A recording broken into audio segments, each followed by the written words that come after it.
I did want to talk to somebody who can really speak to the ways in which how we look to Black Lives Matter and how it affects our schools, and basically his platform on Black Lives Matter and schools. It's really important to discuss.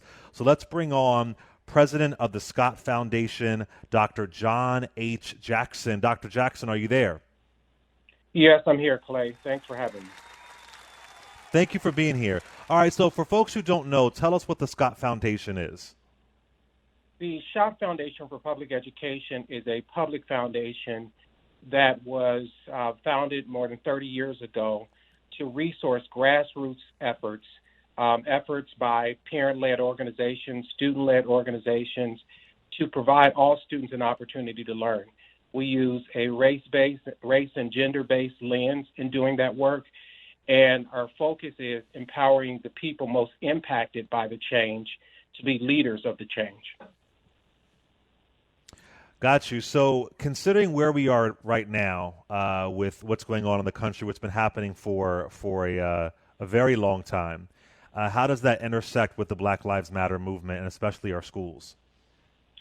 I think for a number of years, we at Schott, we've been providing support to organizations across the country who have sent a clear message that in order to provide all students an opportunity to learn, we've got to focus on the supports that are necessary for students to learn.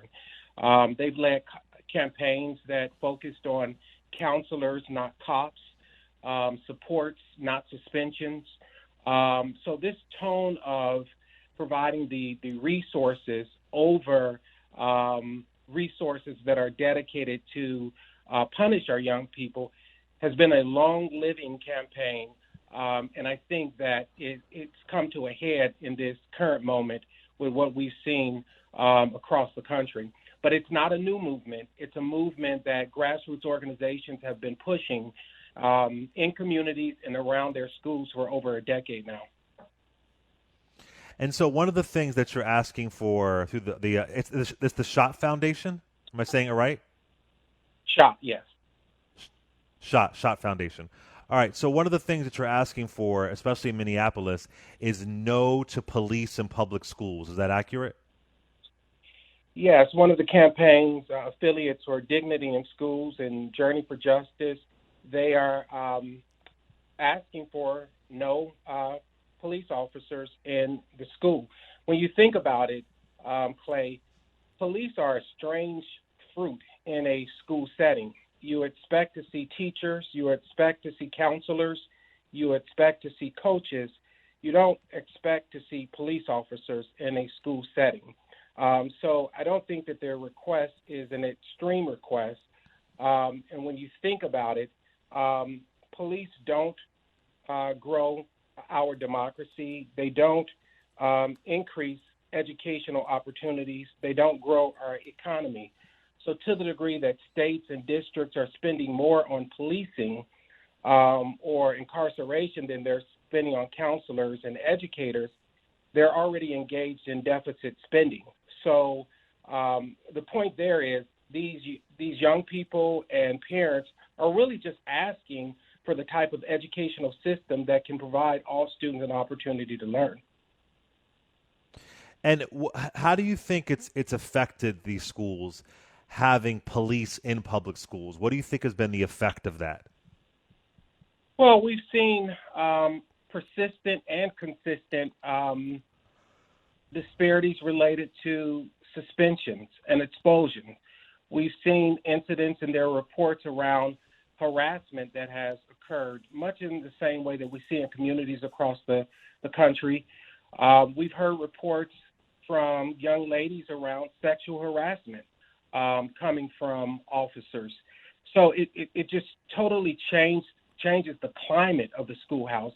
And when you think about it, across the country, the background that a number of police departments are looking for in recruiting police officers, they're often those that come from the military or truck drivers or those from management.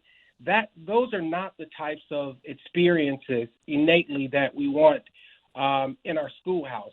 That's not to say that those individuals with those backgrounds can't receive the type of training to be effective in a school setting, but 9 times out of 10, it does not happen.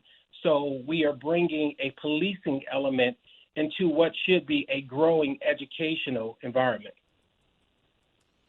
You know, one of the things that concerns me as well, and I'm so happy that you all are doing this and putting some advocacy around this. My concern is teachers being armed in public schools. I don't know if you've heard about this, but in areas like Florida, they recently approved a bill so that teachers can carry guns at public schools.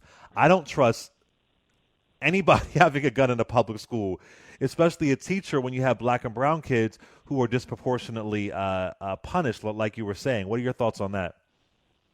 I think that's extreme and it's absurd. And from the sense of teachers, their background is education. Their background is pedagogy. Their background is not security.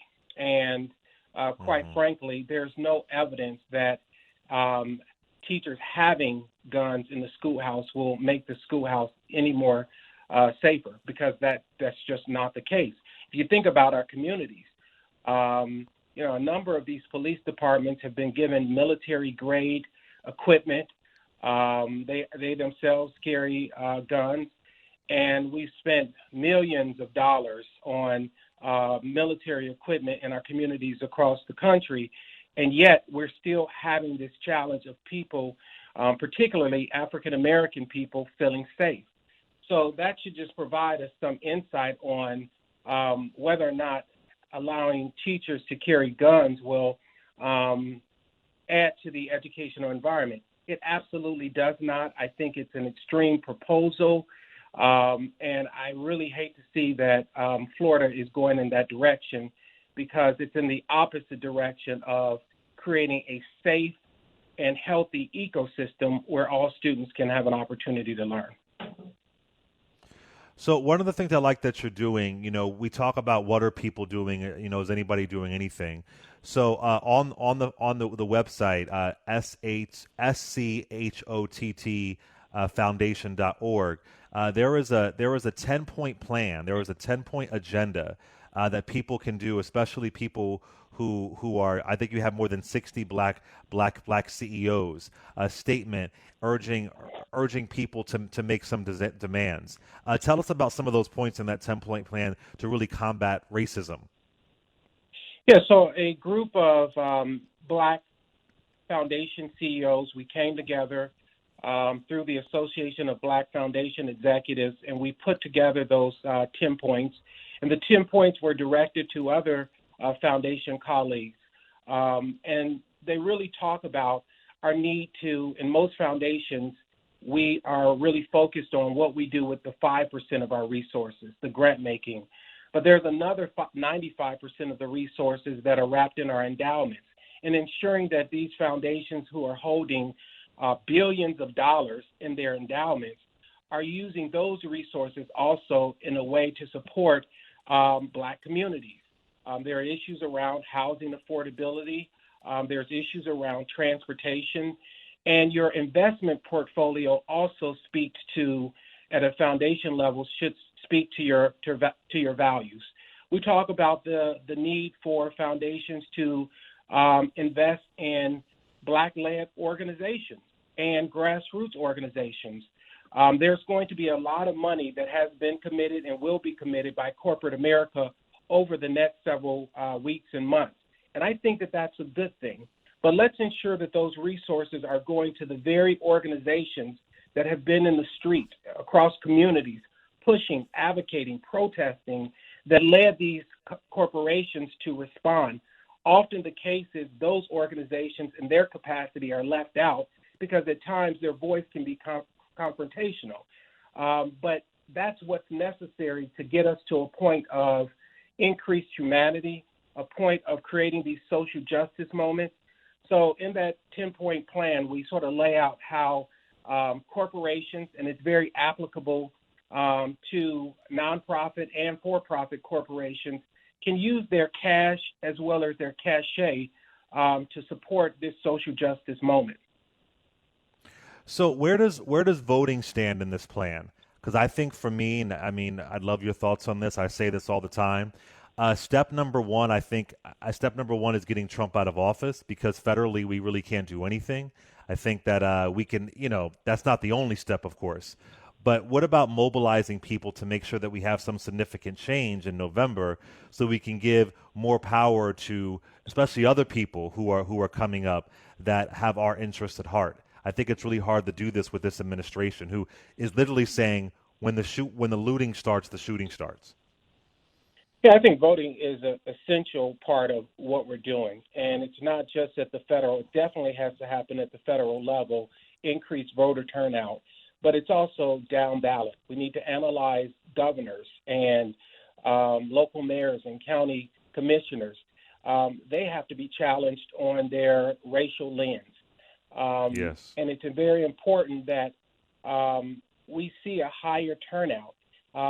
We've seen protests before. We've had protest moments. Now, I will say that I do believe that this moment is different. But if this moment remains in June and July and August and we don't show up at the polls in November, we would have missed an important step in our democracy. That's how change occurs. But at the same time, it's not just about November.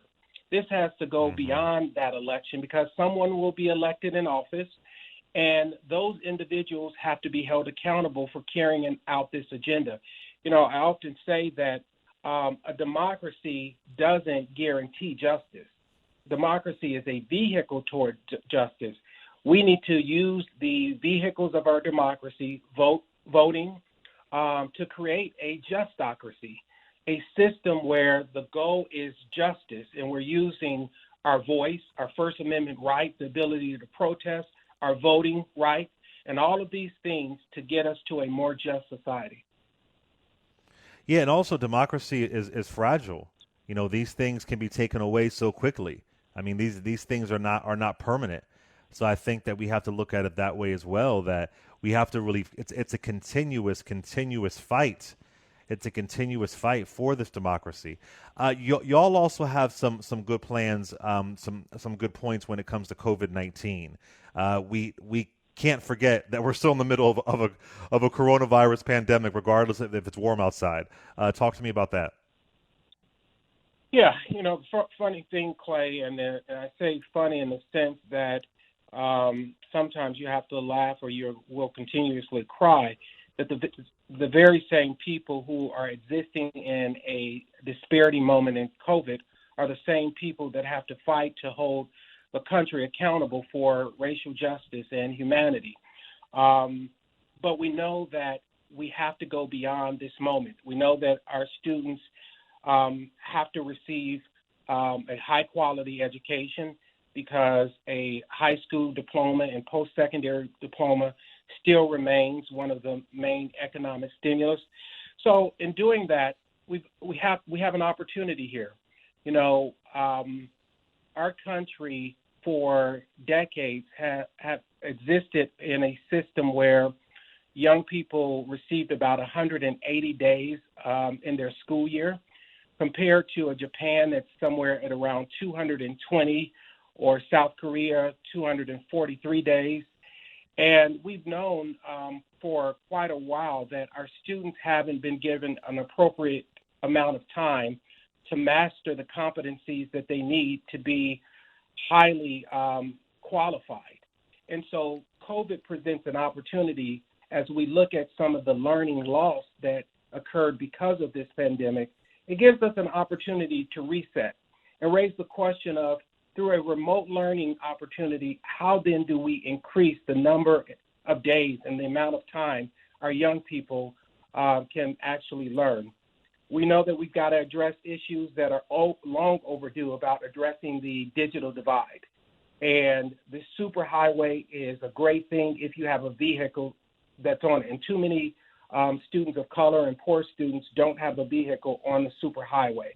So this is an opportunity, and we're asking districts and states to concretize their plans on addressing, technology needs. And not just from a sense of putting a tool in front of a young person, because I don't want us to come on the back end of this with a new way of creating inequities. The tools, computers, phones are only as good as the other pieces that are put around our young people for learning. So we definitely want to take a look at the school year to make sure that we create more time for young people to learn and less time for them to lose what they've learned. We definitely want to address any disparities that exist as far as technology gaps.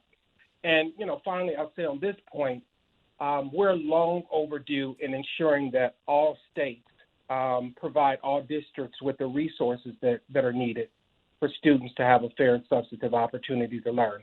And Clay, when I say resources, I'm not just talking about those that are in the educational setting, but having access to healthcare is an educational resource. Having access to transportation is an educational resource. So all of these things, and this is why in 2018, we launched the Loving Cities report. And we assessed about 10 cities looking at what were the level of supports those cities were providing young people, supports in healthcare, supports in transportation, access to healthy foods, because these are the key components that should be a part of an ecosystem in providing students an opportunity to learn. So the goal here is to ensure that each state is giving and each district is providing a healthy living and a healthy learning environment for all students. I've spoken to many parents who said, while virtual learning might be exhausting to some degree, and it might be hard here or there, that they're actually not looking forward to putting their kids back in public schools. I've spoken to some parents who said, you know what, we might keep on doing this, considering what's happening, considering policing in public schools. What are your thoughts on parents who don't even feel comfortable putting their kids back in this system? I think that there will be some moments of pause, naturally, because we care about our young people. But overall, I think that, yesterday, over 90% of young people were educated in the public education system. Today, over 90%, and it's very likely that in the future, over 90% will be educated. So we have to ensure that as the only mandatory network of institutions for children and families, that our public education system has the resources to support and address these inequities.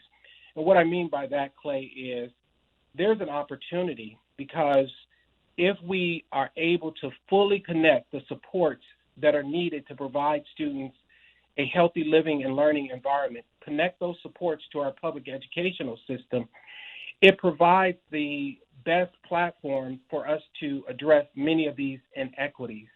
In some places, the public school system was the lifeline for health access for children and families. For some places, we know that it was the lifeline for healthy food for children and families. And I don't think that we can minimize the role that the public education system plays. I do believe that there will be a moment of pause, but in the end, just as we saw in the midst of COVID, when federal resources could not get to children and families fast enough, it was our community organizers, our educators, and the platform of our public school system that was able to reach those children and families and bring them through this storm. And so I think that that's going to be needed even more moving forward.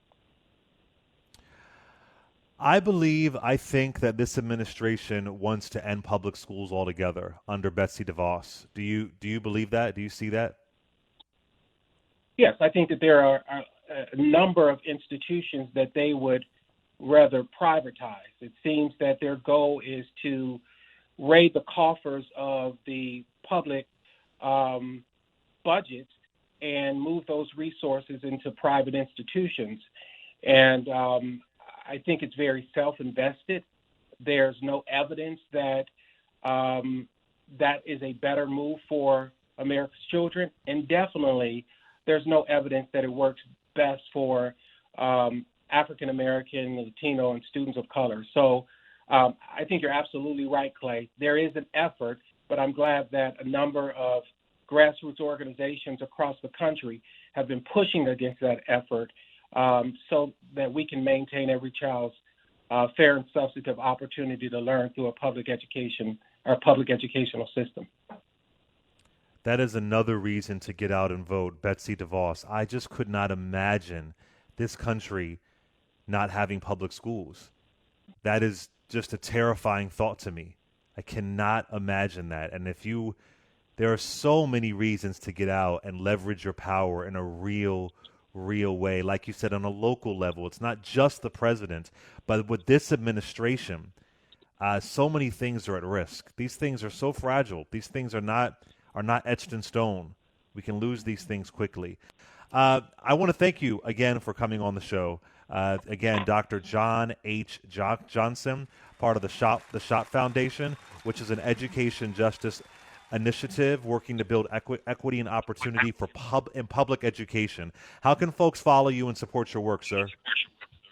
So they can follow us on Twitter, Schott Found, SCHOTTFOND,